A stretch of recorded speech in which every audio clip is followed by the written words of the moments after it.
بانی P T I سے متعلق اراکین کانگریس کا خط امریکی صدر کو موصول۔ ترجمان امریکی محکمہ خارجہ میتھیو ملر نے تصدیق کر دی، کہا ہم ممبران کو مناسب وقت پر اس کا جواب دیں گے۔ امریکی معاون سیکرٹری مونیکا جیکبسن کی وفاقی سیکرٹری انسانی حقوق الارڈینو خواجہ سے ملاقات کے سوال پر کہا کہ اس میں انسانی حقوق اور مضبوط جمہوری اداروں کے جامع پاک امریکہ تعلقات میں کردار پر زور دیا گیا۔ ترجمان نے کہا کہ پاکستان میں جمہوریت کو برقرار دیکھنا چاہتے ہیں، اس میں جمہوریت میں حصہ لینے اور ان کی بنیادی آزادیوں کو بروئے کار لانے کا حق شامل ہے۔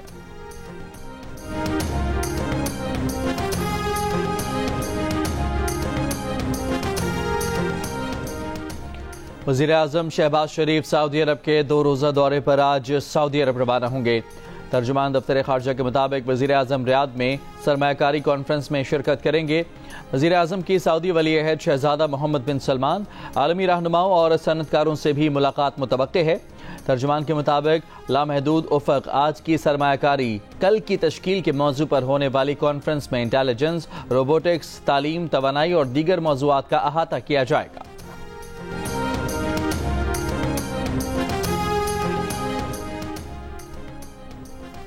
نون لیگ کے صدر میاں نواز شریف نجی دورے پر لندن سے واشنگٹن ڈی سی پہنچ گئے۔ ذرائع کے مطابق نواز شریف 2 دن قیام کے بعد نیو یارک جائیں گے۔ امریکہ میں قیام کے دوران نواز شریف مقامی مسلم لیگ رہنماؤں سے ملاقاتیں کریں گے۔ نواز شریف امریکہ میں 1 ہفتہ گزار کر واپس لندن آئیں گے، پھر انہیں مریم نواز لندن میں جوائن کریں گی، جس کے بعد مریم اور نواز شریف یورپ کے دورے پر روانہ ہوں گے۔ وزیر اطلاعات عطا اللہ تارڑ نے 27ویں آئینی ترمیم کے امکان کو مسترد کر دیا۔ پروگرام آج شاہ زیب خانزادہ کے ساتھ میں کہا کہ 27ویں آئینی ترمیم نہ زیر غور ہے، نہ ہی حکومتی سطح پر ایسی کوئی بات سامنے آئی ہے۔ پی ٹی آئی 4-5 دھڑوں میں منقسم ہے۔ ان کے ماضی کے احتجاج کی کال بھی ناکام ہوئی، اس بار بھی ہم ان کے احتجاج کی کال پر پرسکون ہیں۔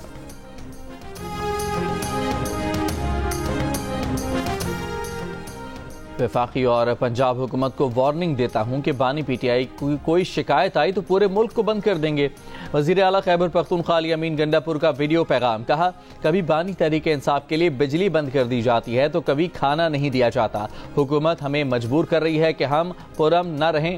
وزیر اعلیٰ کے پی کے کی پشاور جلسے کے لیے پشاور کے ہر حلقے سے 1000 کارکنان لانے کی ہدایت۔ وزیر اعلیٰ ہاؤس میں جلسے سے متعلق اجلاس کی اندرونی کہانی سامنے آ گئی۔ دیگر اضلاع سے ہر ایم پی اے کو 500 سے زیادہ کارکنان لانے کی ہدایت۔ ذرائع کے مطابق ممبران نے مردان میں جلسہ کرنے کی تجویز دی تو علی امین گنڈا پور نے کہا کہ بانی پی ٹی آئی کی ہدایت پر جلسہ پشاور میں کر رہے ہیں، کوئی رکاوٹ نہیں ہوگی۔ سوات کے علاقے کالام اور گبین جبہ سمیت سیاحتی مقامات پر برف باری۔ منگورہ شہر اور گرد و نواح میں بارش۔ وادی نیلم 8 مقام اور گرد و نواح میں بھی ہلکی بارش۔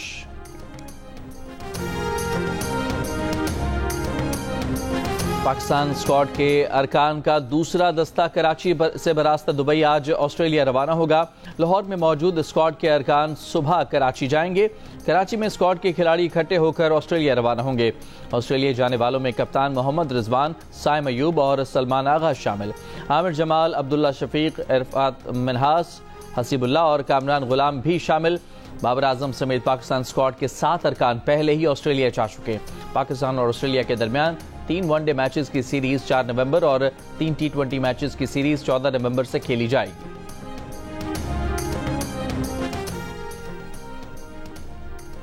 بانی پی ٹی آئی اور بشرا بی بی کی 190 ملین پاؤنڈ ریفرنس میں بریت کی درخواستوں پر سماعت آج اسلام آباد ہائی کورٹ میں ہوگی۔ اسلام آباد ہائی کورٹ کے چیف جسٹس عامر فاروق اور جسٹس میاں گل حسن اورنگزیب پر مشتمل ڈویژن بینچ درخواستوں پر سماعت کرے گا۔ اس سے قبل بریت درخواستوں پر گزشتہ سماعت 2 اکتوبر کو ہوئی تھی۔ اسلام آباد ہائی کورٹ نے ٹرائل کورٹ کو ریفرنس کا حتمی فیصلہ دینے سے روک رکھا ہے۔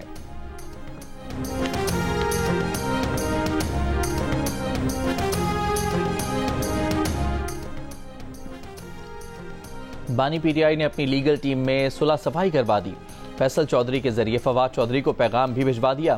فواد کو پارٹی کے اختلافات اور خلاف بیان دینے سے منع کر دیا۔ پروگرام آج شاہ زیب خانزادہ کے ساتھ میں فیصل چودھری نے بانی پی ٹی آئی سے ملاقات کا احوال بتا دیا۔ کہا کہ واضح ہو گیا ہے کہ بانی پی ٹی آئی نے مجھ پر اعتماد کیا ہے اور میں پی ٹی آئی کی قانونی ٹیم کا حصہ تھا اور ہوں۔ بانی پی ٹی آئی کی ہدایت پر سلمان اکرم راجہ کے ماتحت کام کروں گا، ہم بانی پی ٹی آئی کی رہائی کے لیے ایک ہیں۔ فیصل چودھری نے کہا کہ فواد چودھری نے بانی پی ٹی آئی کی ہدایت پر مثبت جواب دیا ہے اور مجھے امید ہے کہ اب دونوں طرف سے یہ غیر ضروری بحث ختم ہوگی۔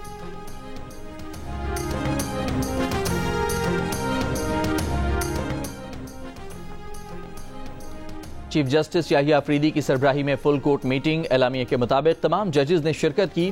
بیرون ملک موجود جسٹس منصور علی شاہ بذریعہ ویڈیو لنک اجلاس میں شریک ہوئے۔ فل کورٹ اعلامیے میں کہا گیا ہے کہ اجلاس میں سپریم کورٹ کی کارکردگی اور بیک لاگ ختم کرنے پر بات ہوئی۔ رجسٹرار سپریم کورٹ نے کیس لوڈ اور وقت پر کیسز کے فیصلوں سے متعلق آگاہ کیا، کیسز کی تعداد بتائی۔ رجسٹرار کے مطابق اس وقت 59,191 کیسز زیر التوا ہیں۔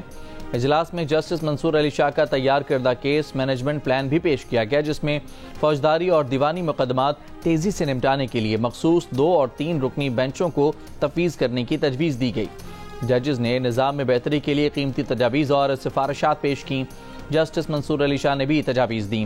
ابتدائی 1 ماہ میں کارکردگی بہتر کی جائے گی، اگلے 3 اور 6 ماہ کے منصوبے پر عمل درآمد ہوگا۔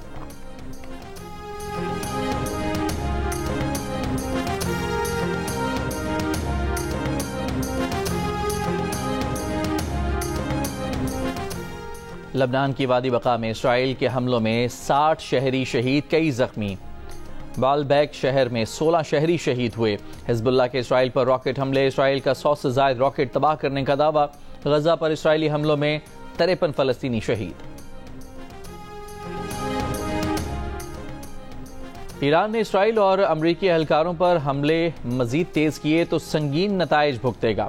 امریکی مندوب کا سلامتی کونسل میں خطاب، کہا ہم اپنے دفاع میں کسی بھی اقدام سے نہیں ہچکچائیں گے، کوئی ابہام نہ رہے۔ امریکہ مزید گنجائش اور کشیدگی نہیں دیکھنا چاہتا۔ ایران اور اسرائیل کے درمیان براہ راست حملوں کا خاتمہ ہونا چاہیے۔ ایرانی مندوب نے کہا کہ ایران اسرائیلی حملے کا اپنے منتخب وقت میں جواب دینے کا حق رکھتا ہے۔ امریکی حکومت اسرائیلی جارحیت میں شریک ہے، اس کے نتائج بھگتے گی۔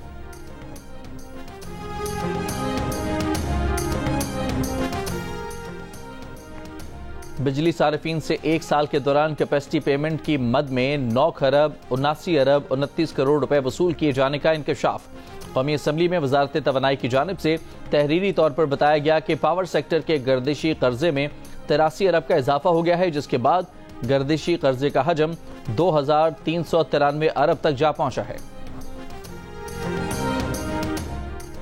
کراچی کی شارع پاکستان پر واٹر پمپ کے قریب ڈمپر کی ٹکر سے موٹر سائیکل سوار جاں بحق، 1 زخمی۔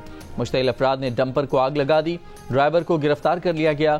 سخی حسن چورنگی کے قریب ناولوم گاڑی کی موٹر سائیکل کو ٹکر، انس نامی نوجوان جاں بحق۔ کوٹری کی خورشید کالونی میں فائرنگ سے ڈاکٹر جاں بحق۔ پولیس کے مطابق ڈاکٹر عبدالخالق راجپوت کو کلینک سے واپسی پر فائرنگ کا نشانہ بنایا گیا۔ ڈاکٹر کو 4 گولیاں لگیں۔ واقعہ ٹارگٹ کلنگ ہے یا دشمنی، تفتیش جاری۔ رائے بنڈ کے علاقے میں ڈاکوؤں کی کیش وین لوٹنے کی کوشش، مزاحمت پر فائرنگ کر کے 2 افراد کو قتل کر دیا گیا۔ پولیس کے مطابق مقتولین گاڑی میں نجی فوڈ شاپ کا کیش لے کر جا رہے تھے۔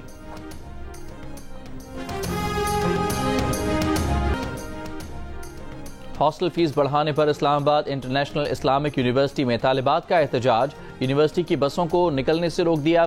یونیورسٹی انتظامیہ کے خلاف نعرے بازی، انتظامیہ کو پولیس کو طلب کرنا پڑ گیا۔ بعد میں ہاسٹل فیس میں اضافہ واپس لے لیا گیا، جس پر احتجاج ختم ہو گیا۔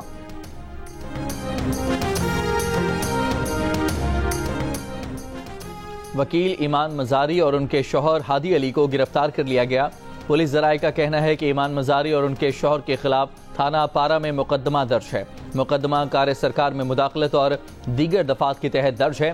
Human rights commission of Pakistan کی گرفتاریوں کی مذمت، بیان میں کہا کہ دونوں وکلاء کو مبہم الزامات جیسے کہ سیکیورٹی خطرہ پیدا کرنا کے تحت گرفتار کیا گیا ہے۔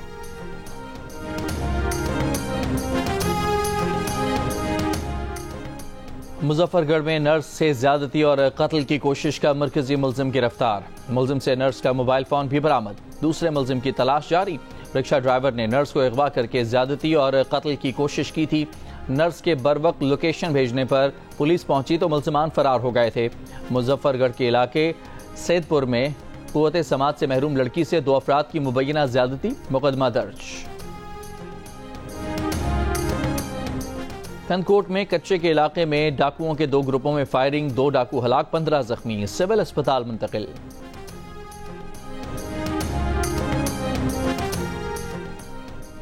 راولپنڈی کے علاقے رحیم ٹاؤن میں آوارہ کتے کے کاٹنے سے 6 بچے زخمی ہو گئے۔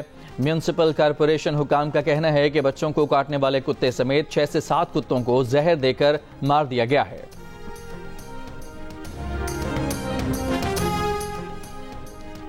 خیبر پختونخوا حکومت کا لینڈ ریکارڈ محفوظ بنانے کے لیے الیکٹرانک جائیداد کارڈ کے اجرا کا فیصلہ۔ کارڈ کا اجرا ابتدائی طور پر ضم اضلاع میں کیا جائے گا۔ وزیر اعلیٰ خیبر پختونخوا کی زیر صدارت بورڈ آف ریونیو کے اجلاس میں اہم فیصلہ۔ تفصیلات کے مطابق جائیداد کارڈ میں ہر شہری کی ملکیتی زمینوں کی تفصیلات درج کی جائیں گی۔ وزیر اعلیٰ علی امین گنڈا پور نے کہا کہ کارڈ کے اجرا سے جائیداد کے تنازعات ختم کرنے میں مدد ملے گی۔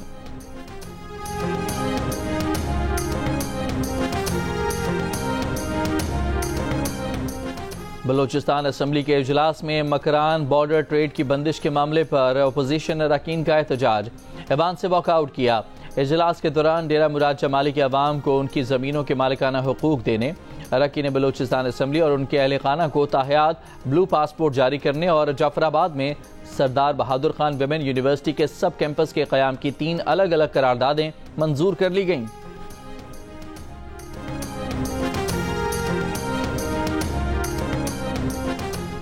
سپریم کورٹ بار ایسوسی ایشن کے سالانہ انتخابات آج ہوں گے۔ حامد خان اور آسمہ جہانگیر گروپ کے امیدوار مد مقابل ہوں گے۔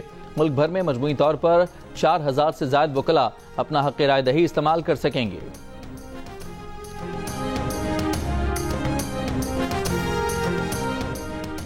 دبئی کی معروف فرم کے اعلیٰ سطح کے وفد کا SIFC کا دورہ۔ اعلامیہ کے مطابق دبئی کی فرم نے کراچی پورٹ تا پپری کوریڈور بنانے میں سرمایہ کاری میں دلچسپی کا اظہار کیا۔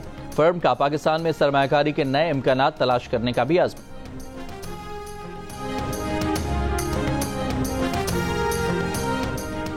اسرائیلی پارلیمنٹ نے UN ریلیف ایجنسی انروا پر پابندی کا بل منظور کر لیا۔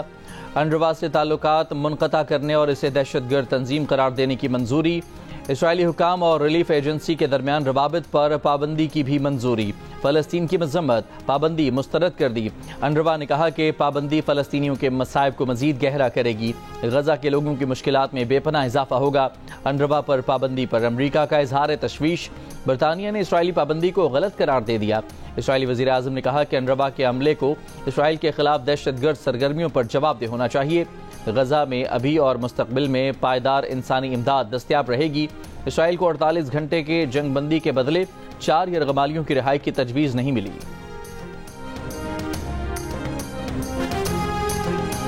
عالمی منڈی میں خام تیل کی قیمت میں 5% تک کمی۔ برینٹ خام تیل $73، WTI $68 فی بیرل میں فروخت ہو رہا ہے۔ عالمی گیس کی قیمت میں بھی 3.5% کمی۔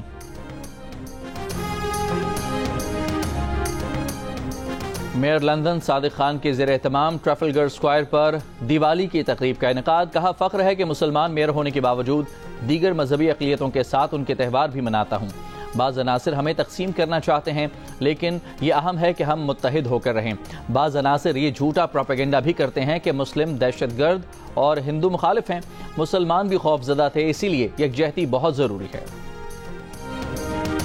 اور ورلڈ کلچر فیسٹیول میں کامیڈی تھیٹر پلے بوئنگ بوئنگ پیش کیا گیا۔ جیو جنگ اور آرٹس کونسل کے اشتراک سے ورلڈ کلچر فیسٹیول 2 نومبر تک جاری رہے گا۔